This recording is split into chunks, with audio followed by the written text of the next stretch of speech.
Hello everyone, welcome back to my channel. Today I am going to discuss about origin of man and Hardy-Weinberg law from the chapter evolution. আমি বিবৰ্তনৰ চেপ্টাৰৰ পৰা মানুহৰ আবিৰ্ভাৱ আৰু হাৰ্ডি-উইনবাৰ্গৰ সূত্ৰ সম্পৰ্কে আজি পঢ়িম। তেনেহলে আহা next স্লাইডলৈকে let's move to the next slide where we can study about the origin of man. Here we can see the origin and evolution of man, the line of origin and evolution of man from where to where man is originated or evolved. না মানুহৰ আবিৰ্ভাৱ কেনেকুৱাকৈ হৈছিল মানুহৰ আবিৰ্ভাৱ সম্পৰ্কে যিবিলাক তথ্য পোৱা গৈছে সেইবিলাকৰ পৰা অনুমান হয় যে চিনোজয়িকৰ ইঅ'চিন সময়ছোৱাত উদ্ভৱ হোৱা এক ধৰণৰ দ্বিনেত্ৰ দৃষ্টিসম্পন্ন অৰ্থাৎ বাইনকুলাৰ ভিজন জীৱৰ পৰাই কালক্ৰমত সকলো প্ৰকাৰৰ বান্দৰ বনমানু আৰু মানুহৰ সৃষ্টি হৈছিল এই ধৰণৰ জীৱৰ আঙুলিত নখ আছিল আৰু গছত উঠিব পাৰিছিল নখৰ কাৰণে আৰু অলিগচিনৰ প্ৰথম ভাগত অলিগচিন মানে 3 কোটি 60 লক্ষ বছৰ আগত অলিগচিন এইটো সময়ছোৱাক কয় অলিগচিন বুলি অলিগচিনৰ প্ৰথম ভাগত বনমানু আৰু মানুহৰ ভিতৰত কোনো পাৰ্থক্য দেখা পোৱা নগৈছিল অলিগচিনৰ শেষৰ ফালে ধৰা 2 কোটি বছৰ আগত মানুহ আৰু বন মানুহৰ বিৱৰ্তন বেলেগ শাখাৰে ববলৈ আৰম্ভ কৰিলে বন মানুহৰ শাখা শেষত বিভক্ত হৈ প্লিষ্টচিন সময় অৰ্থাৎ 5 লক্ষ বছৰ আগত ওৰাংউটাং চিম্পাঞ্জী আৰু গৰিলাৰ সৃষ্টি হয় আৰু আন্তঃশাখা অলিগচিনৰ পৰা পৃথক দিশেদি আগবাঢ়ি মায়োচিনত প্ৰথমে জিনজেষ্ট্ৰপাছ নামৰ মানৱ বংশৰ সৃষ্টি হয় দেই জিনজেন্থ্ৰপাছৰ পৰা মানৱ বংশৰ সৃষ্টি হয় এই অলিগচিনৰ দুটা শাখা ভাগ হৈ গৈছে এটা ইফালে ওৰাংউটাং চিম্পাঞ্জী গৰিলা আৰু এটা মানুহৰ দিশে গৈছে ইয়াৰ পিছত ক্ৰমশ অষ্ট্ৰেলোপিথেকাছ পিথেকন্থ্ৰপাছ আৰু নিয়েণ্ডাৰথেল আৰু অৱশেষত ক্ৰ'মেগনন জাতৰ মানুহৰ সৃষ্টি আৰু বিস্তাৰ ঘটিছিল এইবোৰ কিছুমান মানুহৰ জাতৰ নাম দিয়া হৈছিল সাইন্টিফিক নেম দিয়া হৈছিল কিছুমান যে আমি একেবাৰে যেটো আমাৰ এতিয়া সাইন্টিফিক নেম হোমোসেপিয়েন্স হয় না মানুহৰ একেবাৰে মানুহৰ পৰ্যায় পোৱাৰ আগে আগে এইবোৰ কিছুমান ষ্টেপ আছিল যেনেকুৱা অষ্ট্ৰেলোপিথেকাছ তাৰ পিছত পিথেকেন্থ্ৰপাছ দেন নিয়েণ্ডাৰথেল আৰু ক্ৰ'মেগনন জাতৰ মানুহৰ সৃষ্টি আৰু বিস্তাৰ ঘটিছিল তাৰ পিছত প্ৰায় 50,000 বছৰ আগত নিয়েণ্ডাৰথেল জাতৰ মানুহৰ বিলুপ্তি ঘটে বা উন্নত ক্ৰ'মেগনন জাতৰ মানুহৰ লগত মিলি যায় তেওঁলোকে নিয়েণ্ডাৰথেল ক্ৰ'মেগনন জাতৰ মানুহৰ লগত মিলি যায় ক্ৰ'মেগনন জাতৰ মানুহে সেই সময়ত শিলৰ অস্ত্ৰ ব্যৱহাৰ কৰিব জানিছিল আৰু মেমথ আদি সেই সময়ৰ বিৰাটকায় প্ৰাণীৰ লগত সংগ্ৰাম কৰি জীয়াই আছিল তেতিয়ালৈকে কিন্তু খেতি কৰিব নাজানিছিল প্ৰায় 10,000 বছৰ আগত প্লিষ্টচিন যুগৰ সকলো অতিকায় প্ৰাণী মেমথ ধৰা এইবিলাক হৈছে অতিকায় প্ৰাণী এইবোৰ অৱলুপ্ত হৈছিল আৰু মানৱ সভ্যতাৰ বিৱৰ্তন আৰম্ভ হৈছিল আৰু এতিয়া বৰ্তমানৰ মানৱ ক্ৰ'মেগননৰ বংশধৰ এতিয়াৰ যেটো মানৱ সভ্যতা সেইটো হৈছে ক্ৰ'মেগননৰ বংশধৰ এইখিনিয়ে হৈছে মানুহৰ আবিৰ্ভাৱ মানুহৰ ইভলিউশন কেনেকুৱাকৈ হৈছিল এইখিনি হৈছে তাৰে ইতিহাস মই অসমীয়াত যিখিনি কৈ দিলোঁ সেইখিনি মই গুগল ক্লাছৰুমত তোমালোকক দি দিম লিখাখিনি যিখিনি মই কৈছোঁ এইখিনি লিখি দিম এইখিনি মানুহৰ আবিৰ্ভাৱ সম্পৰ্কে লিখিলেই হৈ যাব Here, origin and evolution of man what happened about 15 million years ago. 15 million years ago, primates called Dryopithecus and Ramapithecus were existing. They were hairy and walked like gorillas and chimpanzees. Ramapithecus was more man-like while Dryopithecus was a more ape-like structure. So few fossils of man-like bones have been discovered in Ethiopia and Tanzania. So, man-like bones like here in this slide you can see the skull হয়নে লাও খোলাবিলাক দেখিছা স্কালবিলাক লাও খোলাবিলাক কেনেকুৱাকৈ পৰিৱৰ্তন হৈ গৈ আছে সময়ৰ লগে লগে পৰিৱৰ্তন হৈ গৈ আছে গতিকে this is the man like bones which have been discovered in Ethiopia and Tanzania this is the comparison of skulls. This picture shows the comparison of skulls of adult modern human being, baby chimpanzee and adult chimpanzee. The skull of baby chimpanzee is more like adult human skull than adult chimpanzee like. মানে আমাৰ দেখিলে গম পোৱা যাব যে মানে skull of baby chimpanzee যিটো baby chimpanzee সেইটোৰ মূৰৰ লাওখোলাটো মানুহৰ লগত বেছি মিল কিন্তু they the skull of baby chimpanzee is more like adult human skull than adult chimpanzee skull এইটো হৈছে তাহাঁতৰ bone like structure this reveals hominid features leading to the belief that about 3 to 4 million years ago men like primates walked in eastern Africa. They were probably not taller than 4 feet but walked upright. Then 2 million years ago, Australopithecines probably lived in East African grasslands. Here evidence shows they hunted with stone weapons. They know how to use the stone weapons, but essentially they used to eat fruit. But sometimes they used stone weapons. Some of the bones among the bones discovered were different. Then this creature was called the first human-like being, the hominid and was called Homo habilis. The brain capacities were between 650 to 100 cc. They probably didn't eat meat. Fossil discovered in Java in 1891 revealed the next stage, that is Homo erectus. মানে আমি আমাৰ এতিয়াৰ the scientific name of the human being is now Homo sapiens, no? So gradually তাতে মানুহলৈকে আহি আছে. Then Homo erectus about 1.5 million years ago. Homo erectus had a large brain around 900 cc. Then Homo erectus probably ate meat. They used the stone weapon and used to eat meat. Then the Neanderthal man with a brain size of 1400 cc lived in Near East and Central Asia between 1 lakh to 40,000 years back. They used hides to protect their body and buried their death. মানে সভ্যতাৰ ফালে আহিছে they used to protect their body. Then Homo sapiens arose in Africa and moved across continents and developed into distinct races. During Ice Age between 75,000 to 10,000 years ago, modern Homo sapiens arose. Prehistoric cave art developed about 1800 years ago. Prehistoric cave art, from the prehistoric cave art we can see that how they live, that means the forefathers of the human being, how they live, how they survive, that means these are the prehistoric cave art. Then agriculture came around 10,000 years back and human settlement started. When agriculture came, then human settlement automatically started. The rest of what happens is part of human history of growth and decline of civilization. This is all about the origin and evolution of man. I'll give the note about the origin and evolution of man in the Google Classroom. Now let us come to the next slide, where we will discuss about another new topic, that is Hardy-Weinberg equilibrium or Hardy-Weinberg law or Hardy-Weinberg principle. আমি Hardy-Weinbergৰ সূত্ৰ সম্পৰ্কে next slideত পঢ়িম. So let us move to the next slide. So this is the mathematical expression of Hardy-Weinberg equilibrium. Hardy-Weinbergৰ সূত্ৰৰ আমাৰ mathematical expression to দিয়া আছে. একেবাৰে easy কথা, একেবাৰে সহজ, বুজিবলৈ একো টান নাই.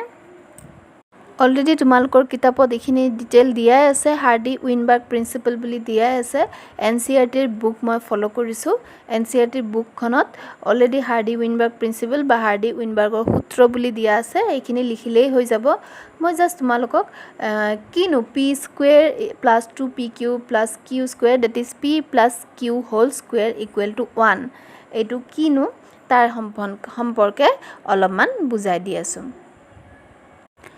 ইয়াতে কি হৈছে এটা জনসংখ্যাত এলিলিৰ ফ্ৰিকুৱেন্সি পুৰুষানুক্ৰমে স্থিৰ হৈ থাকিব লাগিব ষ্টেবল হৈ থাকিব লাগিব এটা জনসংখ্যাত এলিলি মানে জানে ক্ৰমোজম থাকে ক্ৰমোজমৰ কেৰেক্টাৰসমূহ এলিলি বুলি কোৱা হয় এটা চৰিত্ৰক এটা ক্ৰমোজমৰ বহুত চৰিত্ৰ সন্নিবিষ্ট থাকে এই ক্ৰমোজমসমূহৰ যিবোৰ চৰিত্ৰ সন্নিবিষ্ট থাকে এইবোৰক এলিলি বুলি কোৱা হয় এই এটা জনসংখ্যাত এই এলিলিৰ ফ্ৰিকুৱেন্সি পুৰুষানুক্ৰমে স্থিৰ হৈ থাকিব লাগিব আৰু হাৰ্ডি উইনবাৰ্গ সূত্ৰত এই কথা এলজেব্ৰা সূত্ৰৰ যোগেদি দাঙি ধৰা হৈছে এই এলজেব্ৰা সূত্ৰটো তোমালোকে স্ক্ৰীনত দেখি আছা অলৰেডি এই সূত্ৰৰ জৰিয়তে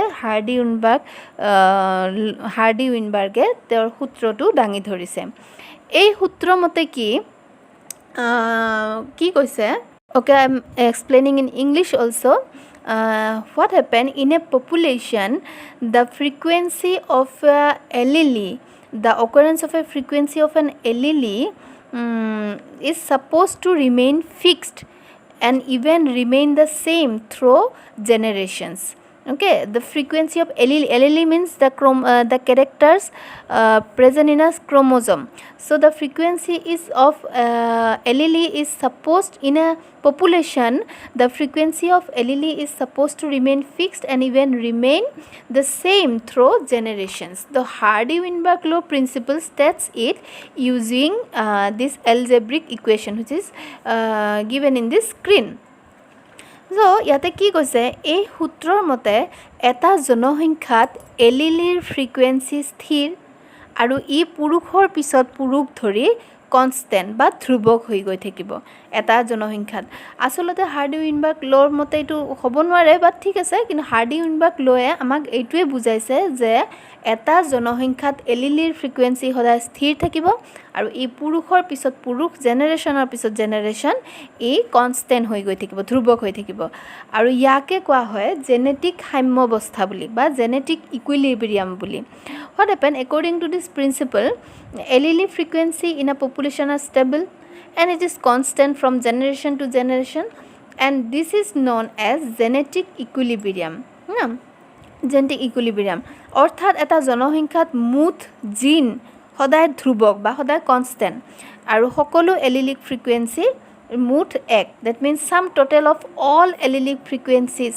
sum total sum total of all allelic frequencies is 1 okay তো ইয়াতে কিছু উদাহৰণস্বৰূপে আমি যদি ধৰো এটি ফ্ৰিকুৱেন্সি p বা q p q ইত্যাদি ৰূপে যদি আমি নামাকৰণ কৰোঁ তেনেহলে কি হ'ব প্ৰথমটো দিয়া হৈছে p স্কুৱেৰ মানে আমাৰ দ্বিগুণিক আমাৰ বডি হৈছে দ্বিগুণিক ডিপ্লয়েড আমাৰ ক্ৰমোজম নাম্বাৰ টুৱাইছ n হয় না twice n individual and always diploid individual is simply the product of probabilities that means দুটা ধৰণৰ থাকিব পি যদি থাকে এটা এলিলি আমি ডিপ্লয়েড কাৰণে টুৱাইছ n ক্ৰমোজম নাম্বাৰ কাৰণে পি স্কুৱেৰ হৈ যাব পি স্কুৱেৰ কেতিয়া হ'ব if the allele is homozygous dominant that means if p is capital then we denote as dominant so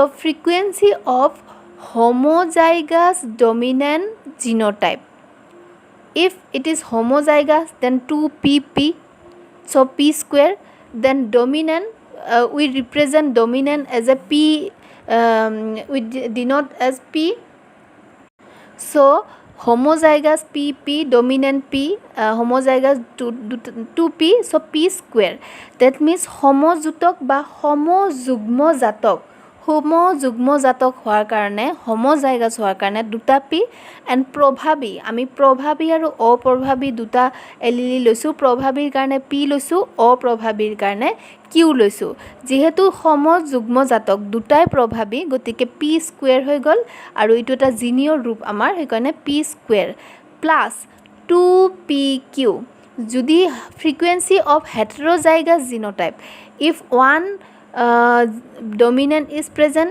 and one recessive is present we represent q as recessive genotype so if one genotype is dominant and another is recessive then pq and again we are diploid so 1p 1q 2p 2q so 2pq যদি এটো বিষম যুতক আৰু অসমযুগ্ম জাতক that means ইয়াতে প্ৰভাৱী আৰু অপ্ৰভাৱী দুয়োটাই থাকিব গতিকে পি আৰু কি দুয়োটাই থাকিব কিউ দুয়োটাই থাকিব আৰু যেহেতু আমি ডিপ্লয়েড প্ৰাণী আমাৰ টুৱাইস এন ক্ৰমোজম নাম্বাৰ দ্বিগুণী আমি গতিকে দুটা থাকিব 2pq plus Q square Q মানে আমাৰ যদি দেহত homozygous এগেইন সমযুগ্ম জাতক দুটাই যদি আমাৰ অপ্ৰভাৱী জিনিয়ৰ ৰূপ থাকে অপ্ৰভাৱী আমি কিউ হিচাপে ডিনোট কৰিছোঁ গতিকে কিউ স্কুৱেৰ তেনেহ'লে আমি হাৰ্ডি উইনবাৰ্গ ল মতে কি কৈছে P square plus 2pq plus Q square এই গোটেইখিনি সদায় এক হ'ব সদায় কনষ্টেণ্ট হ'ব সদায় ইকুৱেল টু 1 হ'ব always is to be a 1 p square plus 2pq plus q square always to be 1 always 1 হ'ব এক হ'ব এটোৱে হৈছে হাৰ্ডি উইনবাৰ্গৰ ইকুইলিব্ৰিয়াম একেবাৰে ইজি ম্যাথটো একেবাৰে সহজ ইয়াতে কি কৈছে পি স্কুৱেৰ বুজি পাইছাই পি স্কুৱেৰ মানে কি দুটাই প্ৰভাৱী আছে আমি প্ৰভাৱীটো পি হিচাপে কৰিছোঁ তাৰপিছত কিউ স্কুৱেৰ দুটা অপ্ৰভাৱী আৰু 2pq মানে এটা প্ৰভাৱী এটা অপ্ৰভাৱী যেহেতু কিউ স্কুৱেৰ বা 2 বিলাক কিয় লাগিছে যেহেতু আমি দ্বিগুণী আমি ডিপ্লয়েড দুটা chromosome number twice N chromosome number সেইকাৰণে সবগেটা ডাবল হৈ গৈছে গোটেই আমি যদি যোগফল কৰোঁ তেনেহ'লে আমি ইয়াক এক পাব লাগিব আৰু যেতিয়া আমি এক পাম এটোৱে আমাক হাৰ্ডি উইনবাৰ্গ ল বা সূত্ৰ মতে বুজোৱা হ'ব হুচোৱা হ'ব এটোৱে হৈছে হাৰ্ডি উইনবাৰ্গ ল ইকুইলিব্ৰিয়াম Then let us move to the next slide. Our next পিছৰ স্লাইডখনত আমি পঢ়িম ইয়াতে পিছৰ স্লাইডখনত আমি পাম যে কি কিছুমান কাৰক আছে যিবোৰে হাৰ্ডি উইনবাৰ্গ লত প্ৰভাৱ পেলায় Hardy some factors are there which affects the Hardy Weinberg law. So this is the next slide. Here factors affect the law that means the Hardy Weinberg law কিছুমান কাৰক আছে যিবোৰে Hardy Weinberg সূত্ৰত প্ৰভাৱ পেলায় সেইবোৰ হৈছে জিন মাইগ্ৰেশ্যন অৰ জিন ফ্লো জিনৰ প্ৰব্ৰজন বা জিনৰ প্ৰবাহ জেনেটিক ড্ৰিফ্ট জেনেটিক অপহৰণ তাৰপিছত মিউটেশন উৎপৰিৱৰ্তন দেন জেনেটিক ৰিকম্বিনেশ্যন জেনেটিক পুনৰ সংযোজন আৰু নেচাৰেল সিলেকশন প্ৰাকৃতিক নিৰ্বাচন জিন প্ৰব্ৰজন gene migration or gene flow from another population যদি বেলেগ এটা জনসংখ্যাৰ পৰা বেলেগ এটা জাগাত জিন মাইগ্ৰেট হয় তেনেহলে কি হ'ব the frequency not become a constant one the constant ধ্ৰুৱকটো নাথাকিব লৰি যাব বা জেনেটিক ড্ৰিফ্ট যদি অপহৰণ হৈ যায় যদি ৰিমুভ হৈ যায় জেনেটিক্যালি অৰ মিউটেশন সাডেন চেঞ্জ হৈ যায় যেতিয়া আমাৰ এটা জনসংখ্যাত আমাৰ কি কৈছিল জনসংখ্যাত এলিলিক ফ্ৰিকুৱেন্সি সদায় ধ্ৰুৱক থাকিব the frequency of allele in a population always to be a constant but sometime what happens sudden change occur এটা ক্ৰমোজমৰ ক্যাৰেক্টাৰত sudden change হ'ব allele sudden change হ'ব আৰু কনস্ট্যান্ট নাথাকিব constant to disturb হৈ যাব মিউটেশনৰ ফলত and again genetic combination and natural selection এবিলাকৰ কাৰণে কি হ'ব হাৰ্ডি উইনবাৰ্গ ইকুইলিব্ৰিয়াম তাহাতৰ প্ৰভাৱ বিস্তাৰ কৰিব আৰু তাতে ডিস্টাৰ্ব হ'ব এফেক্ট কৰিব আমাৰ জেনাৰেলি এবোৰ হৈয়ে থাকে জিন মাইগ্ৰেশ্যন জিন ফ্লো এবোৰ হৈয়ে থাকে সাডেন চেঞ্জ হৈয়ে থাকে মিউটেশন উৎপৰিৱৰ্তন এবিলাক হৈয়ে থাকে গতিকে হাৰ্ডি উইনবাৰ্গ লত সদায় প্ৰভাৱ পেলাই থাকে আৰু হাৰ্ডি উইনবাৰ্গ ল সদায় ডিস্টাৰ্ব হৈ থাকে আৰু তাৰ ফলত কি হয় এটা নতুন জীৱৰ বা নতুন স্পেচিছৰ গঠন হয় আৰু ইয়াকে ফাউণ্ডাৰ ইফেক্ট বুলি কোৱা হয় দেই, ফাউণ্ডাৰ ইফেক্ট বুলি কোৱা হয়। এই ইফেক্টটোক নতুন যেতিয়া জীৱৰ সৃষ্টি হ'ব এইটোৱে ফাউণ্ডাৰ ইফেক্ট। যেতিয়া হাৰ্ডি উইনবাৰ্গ ল' ডিষ্টাৰ্ব হ'ব তেতিয়া এটা নতুন জীৱৰ সৃষ্টি হ'ব। আৰু নতুন জীৱৰ সৃষ্টি মানে কি এটা জীৱৰ পৰা এটা সামান্য ফাল কাটি পেলাই এটা বেলেগ জীৱৰ সৃষ্টি হ'ব। আৰু এইটোৱে হৈছে বিৱৰ্তন। আমাৰ হাৰ্ডি উইনবাৰ্গ ল' ইভলিউশ্যনত কিয় পঢ়ি আছোঁ এইটো বা বিৱৰ্তনত কিয় পঢ়ি আছোঁ, ইয়াৰে এটা কাৰণ যে এনে হাৰ্ডি উইনবাৰ্গ লয়ে আমাক একে হ'ব দিছে, কিন্তু এইবিলাক যে ফেক্টৰ আছে, এইবিলাক কাৰক আছে, some factors are there, genetic migration, gene migration, genetic mutation, all this factors are there which affect the law', যিটোৱে মানে হাৰ্ডি উইনবাৰ্গৰ প্ৰভাৱ বিস্তাৰ কৰে, ডিষ্টাৰ্ব কৰে, আৰু তাৰ ফলত নতুন এটা ফালৰি কাটি এটা নতুন জীৱৰ সৃষ্টি হয়। এইটোক ফাউণ্ডাৰ ইফেক্ট বুলি কোৱা হয়। তো হাৰ্ডি উইনবাৰ্গ ল' আমাক হাৰ্ডি উইনবাৰ্গে যিটো ল' দিছে, এই আমাৰ পাৰিপাৰ্শ্বিকত এইবোৰ ফেক্টৰে এফেক্ট কৰি ডিষ্টাৰ্ব কৰি নতুন জীৱৰ সৃষ্টি কৰে, আৰু এয়াই হৈছে বিৱৰ্তন। আৰু এনেকুৱাকৈ বিৱৰ্তনৰ সৃষ্টি হয়। গতিকে হাৰ্ডি উইনবাৰ্গ ল' সেইকাৰণে আমাৰ বিৱৰ্তন বা ইভলিউশ্যন চেপ্টাৰ হাৰ্ডি উইনবাৰ্গ ল' ইজ ভেৰি ইম্পৰ্টেণ্ট। একেবাৰে সহজ ভাষাত বুজাই দিছোঁ হাৰ্ডি উইনবাৰ্গ ল'। কিতাপত লিখাই আছে গোটেইখিনি NCERT বুকত, কিন্তু হঠাৎ বুজি নাপাবৰ কাৰণে মই একেবাৰে সহজ ভাষাত এলজেব্ৰিক যিটো ফৰ্ম দিছে p² + 2pq + q² = 1 বুজাই দিছোঁ। সম্ভৱতঃ তোমালোকে সবাই বুজি পাইছা। hope all of you understand the point. Okay, তো move to the next slide. Let us move to the next slide. লাষ্টৰ শেষত মই কি বুক লৈছোঁ আৰু কিহৰ পৰা ফটো লৈছোঁ এইখিনি মই দি দিলোঁ। এইখিনিয়ে ক'ব লগা, গতিকে সম্ভৱতঃ তোমালোকে ভালকৈ বুজি পাইছা, কিতাপখনৰ পৰা লিখিব পাৰিবা। That's all for today. Thank you.